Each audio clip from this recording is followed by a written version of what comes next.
Soyez tous les bienvenus, bien sûr, chez Chantal la Brillante.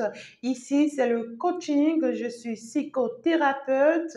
Eh bien, ensemble, nous allons passer plutôt à un sujet très important qui m'a été laissé par une personne parmi vous, je dirais, dans mon mail. Alors, si entre-temps, toi-même, tu es dans une situation qui te complique la vie, qui te complique la tâche, tu as besoin de conseils, tu as besoin qu'on te réponde, tu as besoin qu'on t'apporte un de plus, alors n'hésite pas, bien sûr, à nous laisser dans notre boîte de mail, bien sûr, d'accord, ton histoire. Dans la description, tu as d'ailleurs toutes nos coordonnées.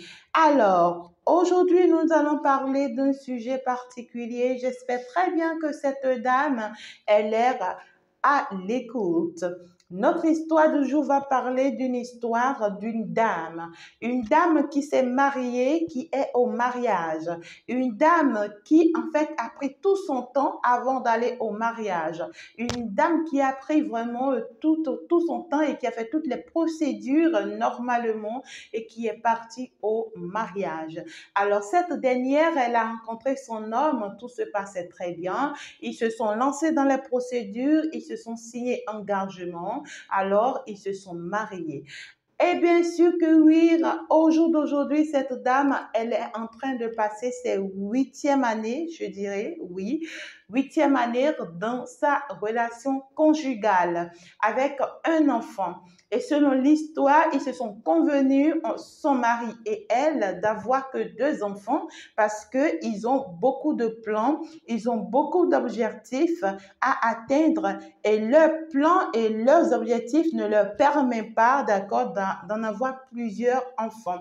Alors, on voit que c'est une femme très battante qui se bat beaucoup, tout comme son homme, d'accord? Donc, du coup, les deux se tiennent la main pour avancer ou pour faire avancer cette relation avec leur premier enfant. Selon leur objectif, c'est d'avoir leur second enfant au cours de leur 10e année de mariage, d'accord? Donc, ils ont commencé avec un et ils vont finir avec un à 10 ans de mariage pour pouvoir fêter leur 10e année de mariage, pourquoi pas. En tout cas, c'est très, très beau, hein, d'accord, quand on est bien organisé. Alors, donc, cette femme, elle a pris ses responsabilités pour ne pas, en fait, atteindre la vie de son homme. Elle a évité, d'accord, et réellement d'avoir ses enfants. Donc, du coup, elle fait des plannings, elle prend des dispositions pour pouvoir éviter de tomber enceinte pour ne pas en fait blesser le programme, c'est-à-dire le planning de son homme et d'elle. Alors, tout se passait très bien entre les deux. Les deux, en fait, s'entendaient bien. Ils avaient leur boulot, ils s'entraidaient. Jusqu'à ce que tu vois les moments difficiles qui arrivent entre femmes et hommes, je dirais, dans le couple. Il y a des moments difficiles qui arrivent. Alors, c'est arrivé, ça a l'habitude d'arriver. Hein, donc, du coup, ils ont toujours la bonne manière de résoudre ça.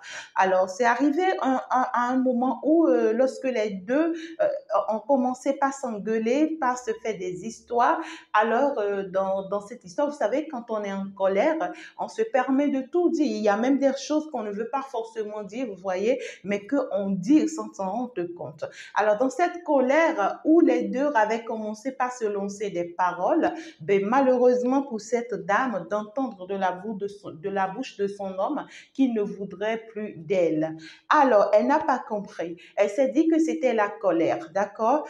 Et donc, du coup, avec le temps, d'accord, quelques jours plus tard, ils ont eu le temps de se calmer. Elle essaie de lui demander, mais qu'est-ce que j'ai pu te faire jusqu'à ce point pour que tu me dises que tu voudrais plus de moi? Et puis, ce dernier va pouvoir lui répondre pour te dire vrai, j'ai déjà une autre personne dans ma vie et j'aime une autre personne. Je suis désolée de te dire la vérité, mais je ne t'aime plus. J'aime par contre une autre personne.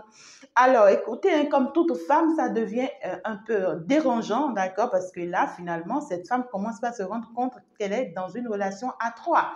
Elle commence par se rendre compte que son mari, d'accord, en réalité que son homme a commencé par en fait courir une autre femme. Donc du coup, ça commence par être la triangulaire. Alors là, elle commence par se rendre compte qu'en réalité, il y avait une troisième personne dans la relation qui disputait son mari avec elle. Et donc, du coup, elle a essayé de ramener son mari à la raison en vain, c'était niette. Et donc, du coup, elle commence par chercher à comprendre, par se rendre compte de ce qui se passe. Qu'est-ce qui a fait que mon mari, en fait, tombe sur une autre femme? Alors, pour elle, cette relation que son mari a entamée, c'est une relation récente. Alors, elle a décidé de stopper cette relation. Elle a commencé ces scènes de jalousie. Vous savez, c'est pas facile. Elle a fait tout genre de jalousie, toute scène de jalousie. Elle a monté toute la famille, vous voyez, contre cet homme. Elle a monté toute la belle famille contre cet homme. Encore que c'est une histoire qui se passe, bien sûr, en Afrique. Et donc, du coup, vous voyez, en Afrique, on a une culture particulière où, écoutez, hein, la famille peut s'interférer dans votre relation si entre-temps, ils avaient été là, hein, d'accord, pour les procédures de votre union. Voilà. Donc, du coup, la famille, la belle famille, les entourages, tout le monde s'était interféré pour amener le calme dans cette relation. Mais vous savez quoi? Quand l'homme est décidé, c'est qu'il est décidé. Alors, le calme, si est arrivé dans la relation, les deux ont repris leur relation de façon normale, mais tout était clair pour cet homme qui voudrait plus de cette femme. J'espère que tu es en train de m'écouter, hein, très chère dame. Donc, du coup, c'était clair pour ton mari qu'il voudrait plus de toi. Donc, il avait déjà pris ses dispositions, d'accord? Alors là, cet homme a commencé par garder sa distance vis-à-vis de cette femme. Alors, qu'est-ce qui s'est passé? Il est arrivé un jour qu'il écrit, d'accord, sur les guéridons. Il écrit sur un papier qu'il dépose, vous voyez, qu'il dépose sur leur table, le petit guéridon, là, dans leur chambre, un beau matin, et qu'il essaie de faire une petite tasse qu'il dépose sur ça, comme une surprise pour cette dame. Elle se réveille un matin, jusque-là, elle est en train de faire des efforts pour récupérer son foyer. Et pour elle, elle a pu déjà éloigner, vous voyez, la nouvelle personne de la vie de son homme. Donc, du coup, elle tombe sur le papier, elle lit le papier, et puis le papier lui disait que je suis sincère, je ne veux plus de toi. Arrête de te faire du mal. Arrête de pouvoir tout donner dans la relation. Arrête de te sacrifier, de t'offrir, en fait, un cadeau pour moi. Je dis, je ne veux plus. C'est pas du tout facile, mes amours. Alors, cette dame, elle a dû endurer ça.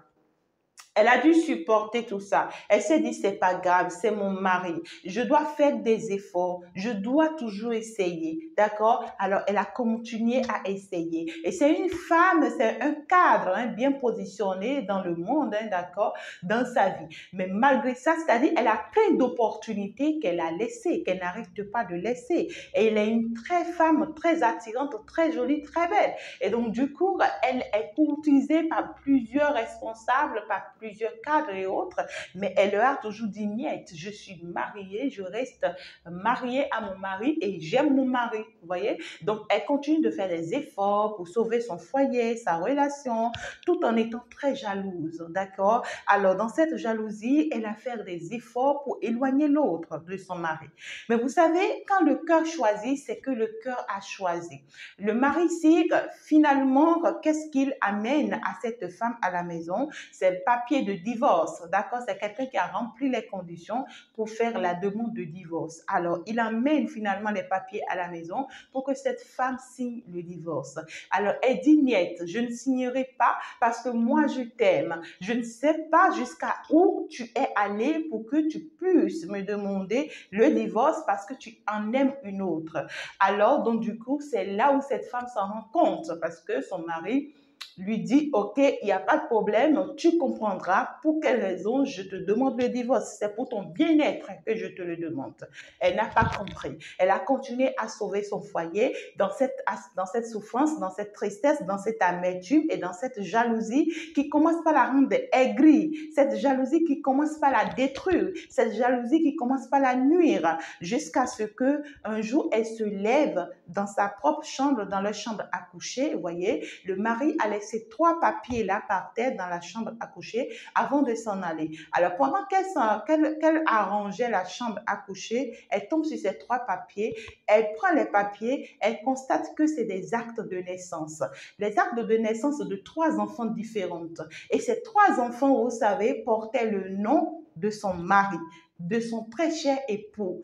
Et tous ces 3 enfants n'étaient pas ses enfants. Alors qu'en réalité, elle s'était convenue avec son mari d'avoir que 2 enfants. Ils en ont que un jusqu'à présent. Mais qu'est-ce qui se passe? Elle rentre dans le rêve. Et dans ce rêve, elle partait parce que c'est pour vous dire qu'elle a piqué une crise.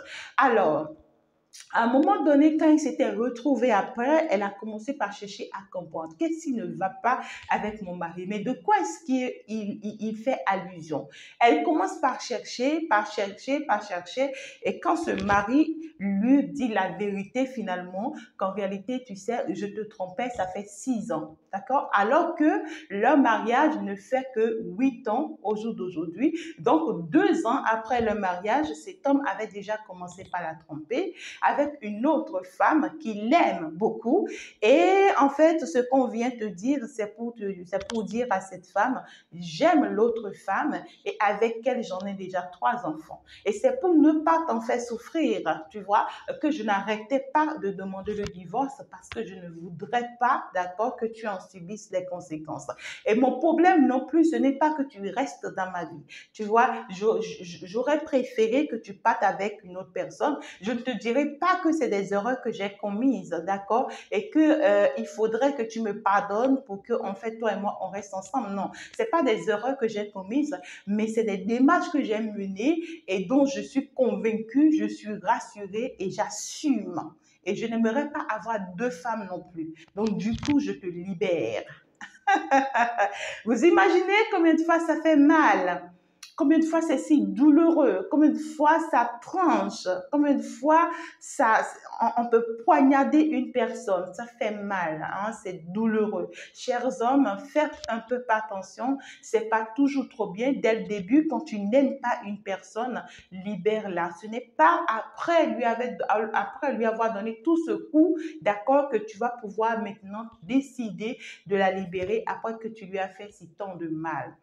Alors, cette femme, après avoir causé avec elle, elle me faisait comprendre qu'il n'y a pas ce moment dans leur relation où elle a pu constater ou remarquer l'infidélité de son mari. Elle n'a jamais remarqué l'infidélité de son mari. Son mari, en réalité, ne découche pas, il ne dort pas au dehors. Et son mari, même quand il part au voyage, alors elle est toujours au courant de tout ce qui se passe. Donc, ça veut dire qu'il y a une certaine complicité, vous voyez, entre les deux jusqu'au moment où la distance s'est installée entre les deux. Mais le problème, c'est qu'elle ne voyait pas réellement cette situation arriver.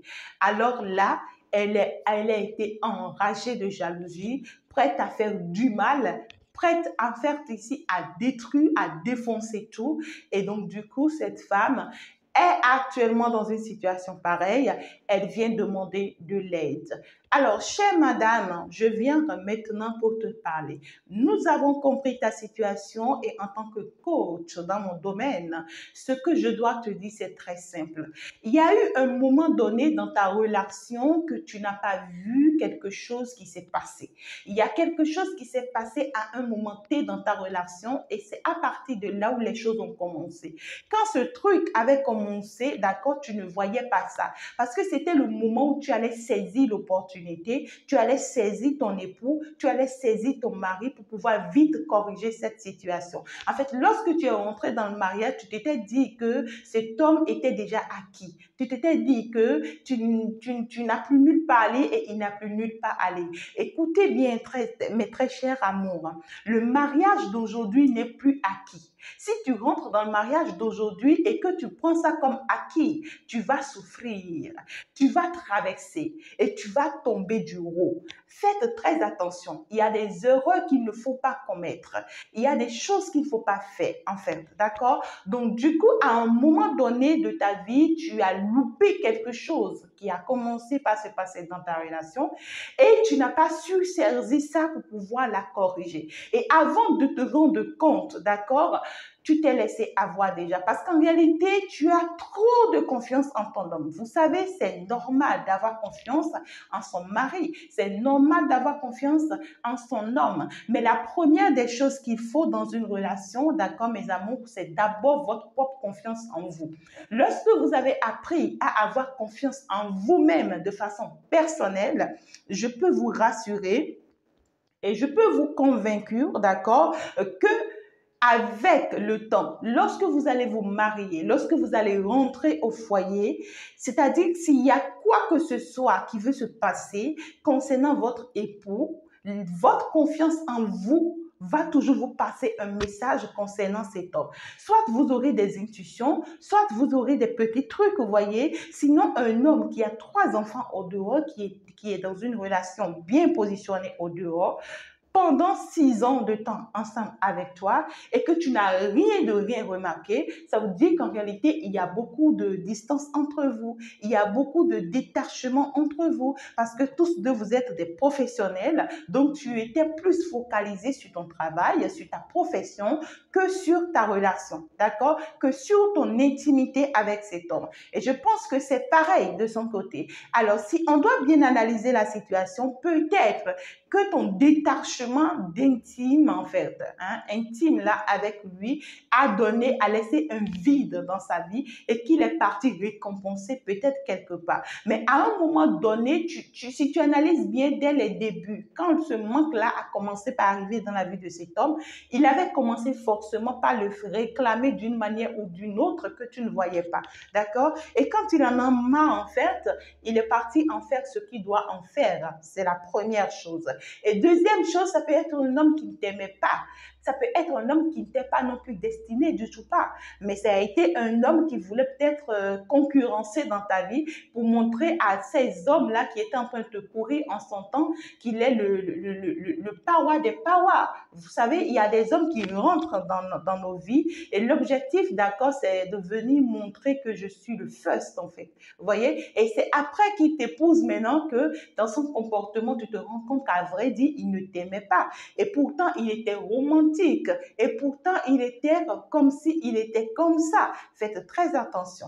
Donc, du coup, les deux problèmes, c'est soit ton homme, il t'aimait, et à un moment donné de la relation, quelque chose s'est faussé. Et quand ça s'est faussé, il y a eu ce trou-là. Et c'est dans ce trou-là que, en fait, finalement, cette autre personne, cette troisième personne, s'est insérée. Et ça a créé des ennuis. Ou soit, deuxième possibilité, c'est qu'il ne t'aimait pas de façon sincère. C'est une personne qui avait ses intérêts te concernant. C'est une personne qui voulait, en fait, de votre relation pour ses intérêts propres. Tu vois, et quand il a eu ce qu'il voulait, quand il a obtenu ce qu'il voulait, il s'est éclipsé. Donc, du coup, c'est pas quelqu'un qui était sincère avec toi quand il te disait qu'il aimerait juste avoir 2 enfants, non. Cette personne t'a créé des ennuis pour rien, tu vois, parce que pendant près de 8 ans, tu as fermé tes entrailles pour lui, pendant que tu pouvais, en fait, faire plusieurs enfants, voyez, parce qu'il ne t'a pas donné la possibilité à toi de lui faire des enfants, mais par contre, il donne cette possibilité à d'autres femmes de lui faire des enfants. Faites très attention, mes amours, d'accord? Faites très attention dans vos choix. Alors, en matière de jalousie, je te dis attention. Attention parce que la jalousie, elle est de plusieurs types. Et quand la jalousie devient maladive, elle risque de te nuire, de te détruire et de te tuer toi-même de façon personnelle. Parce que cet homme a déjà fait son choix. Il s'est positionné aux côtés de la personne qui l'arrange déjà. Il a été très clair avec toi. Il a posé des actes, des actions pour te le prouver, pour te le montrer. Et en plus de tout ça, il a posé des paroles. Il a dit et répété à plusieurs reprises. Il a été très clair avec toi, d'accord, de ce qu'il va falloir que tu sortes de tes rêves. Donc, du coup, c'est une décision qui a été prise depuis très longtemps et qui vient d'être juste appliquée, tout simplement, d'accord? Et donc, du coup, ce n'est pas comme Jean-Oui, il vient de tomber sur une femme qui l'appelait, il commence par la courir et que voilà, tu peux faire des scènes, tu vois, pour sauver la relation. Non, c'est quelque chose qui a été fait, concrétisé, manifesté. Je ne sais pas comment te le dire, mais là, tu auras à perdre ton temps. Et avec moi, avec le conseil que j'ai à te donner, d'accord, et que tu dois savoir tout simplement, lâche prise par rapport à cette relation. Accepte ce divorce-là et libère-toi de cette relation. Peu importe ce que vous avez eu le temps de réaliser ensemble, peu importe ce que vous avez eu le temps de construire ensemble, même si vous avez eu à faire la communauté des biens et que presque tout ce que tu as eu à mener comme effort dans cette relation doit en fait vous revenir finalement à partager. Ne t'inquiète pas, tu vas pour en gagner plus que ça sans que tu ne t'en rends pas compte. Arrête d'être soucieuse, arrête d'être pensif, arrête de réfléchir dans tous les sens parce qu'en réalité, ça ne changera rien. Cet homme est bien positionné auprès de cette femme qu'il aime et toi, tu ne peux pas te mettre à disputer cet homme avec cette femme. C'est pourquoi depuis que tu la disputes, tu n'as pas gain de cause et tu ne pourras pas avoir gain de cause. Tu es une très belle dame, une très belle femme, tu as de la valeur, tu es une femme assez responsable, tu es une femme méritante, une femme de la valeur, une femme ouais, qui a sa hauteur en fait, qui a sa dignité, d'accord? Alors sois fière de toi que pendant 8 ans, tu es resté dans un mariage, d'accord, sans en fait ici être infidèle. Et puis aussi, tu as pu être une femme battante, une femme honnête, une femme qui a respecté aussi ses paroles, les paroles de son mari. Donc, sois fière de qui tu as été. Parfois, vous savez, Dieu ou l'univers en fait ici nous libère ou nous décharge de certaines situations que l'on se dit on doit rester toujours accroché, mais qui finissent par toujours nous tuer ou qui finissent toujours par nous détruire. Alors, donc, du coup, ce que moi, je viens ici t'apporter comme message, c'est de sortir d'accord de cette souffrance interne, de te rendre compte de la réalité et d'admettre la réalité. Parce qu'en réalité, dans une situation pareille, c'est des situations où si l'on force, d'accord, si l'on force, peu importe comment est-ce que l'on force cette situation, tôt ou tard, ça tombe mal. Tôt ou tard, ça risque de te déstabiliser. Tôt ou tard, ça risque de te tuer. Tôt ou tard, c'est toi qui vas ramasser les pots cassés. Parce que, écoute, tous ceux qui te diront reste, reste, reste, ce n'est pas eux qui viendront subir la situation avec toi. Parce que cet homme en est déjà arrivé au bout. Je peux te dire vrai, jusqu'à ce qu'il permet de déposer les 3 actes de naissance, d'accord, dans votre chambre à coucher pour que tu tombes là-dessus. Ça veut dire que c'est quelqu'un qui est arrivé jusqu'au bout déjà et c'est quelqu'un qui risque de te porter la main sans s'en rendre compte. Et tu sais ce que ça pourra générer en fait. Parce que c'est quelqu'un qui n'aura pas pitié, tu vois, de te faire du mal si et seulement si c'est ce qu'il lui faut pour qu'il reste avec la femme qu'il aime. Parce qu'il aime l'autre femme, à vrai dire, d'accord? Et tu perds ton temps si tu dois continuer à combattre cette femme. Et si tu dois aussi, en fait, être contre cette femme, tu perds ton temps. Parce que le problème ne vient pas de cette femme. Tout le problème, c'est ton mari, d'accord? Donc, du coup, ton mari, à vrai dire, dans le vrai sens, n'a jamais été ton mari. C'est toi, par contre, qui l'as toujours vu comme ton mari, mais il ne t'était jamais destiné. Voyez? Donc, c'est en cela que c'est très important au jour d'aujourd'hui. Les choses ont commencé par être plus claires. Et quand vous voulez prendre un mari, vous voulez prendre un homme avec qui vous allez rester, c'est très bien, d'accord, d'aller consulter d'abord, de faire la consultation d'abord pour vous rassurer, d'accord, que cette personne m'est destinée. Hein? Et pour toutes vos consultations privées, n'hésitez pas, bien sûr, à me consulter en privé. Dans la description, vous avez mes coordonnées. Alors, chère dame, madame X, voilà un peu ce que l'on vient vous conseiller. Il va falloir sortir du mental pour retrouver votre bien-être. Il va falloir sortir, en fait, de cette relation. Admettez la situation, admettez, d'accord, que vous êtes tombé, d'accord, que vous avez failli, que vous avez commis des erreurs et apprenez de vos erreurs parce que lorsqu'on apprend de ses erreurs, on devient plus forte que jamais.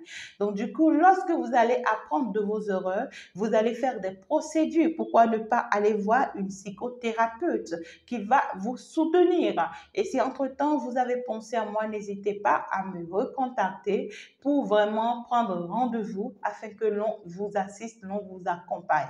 Ça va vous permettre, en fait, ici, vous voyez, de vous guérir parce que là, vous avez des blessures très profondes.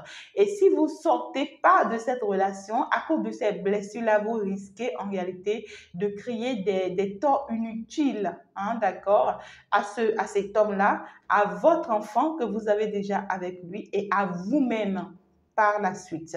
Alors que la meilleure solution, c'est de partir de cette relation, aller faire une procédure normale de guérison, ce qui va vous permettre ici, vous voyez, de vous guérir de cette situation, d'avoir du temps pour vous, de vous libérer, de vous détacher en fait de vos manières de penser par rapport à cette situation.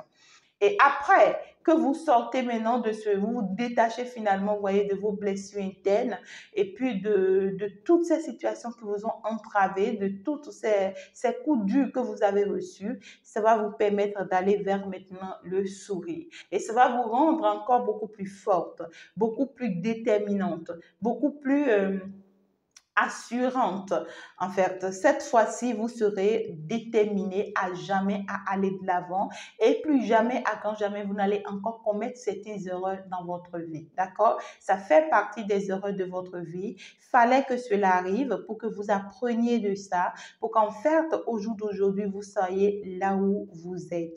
Donc, du coup, moi, je suis toute contente pour vous, d'accord, très chère dame, que vous avez pu traverser ces moments-là, mais il faut vous sauver. Il faut vous sauver en acceptant cette séparation ou si vous ne pouvez pas tout de suite signer ce divorce, faites une séparation de corps d'abord. D'accord? Il faut faire une séparation de corps d'abord parce que cet homme risque de devenir très violent avec vous sans que vous ne vous en rendez pas compte parce que c'est quelqu'un qui a été très clair avec vous. Il vous avait fait comprendre, d'accord? Il vous a fait comprendre que c'est en réel. C'est pas qu'il veut garder les deux femmes, non.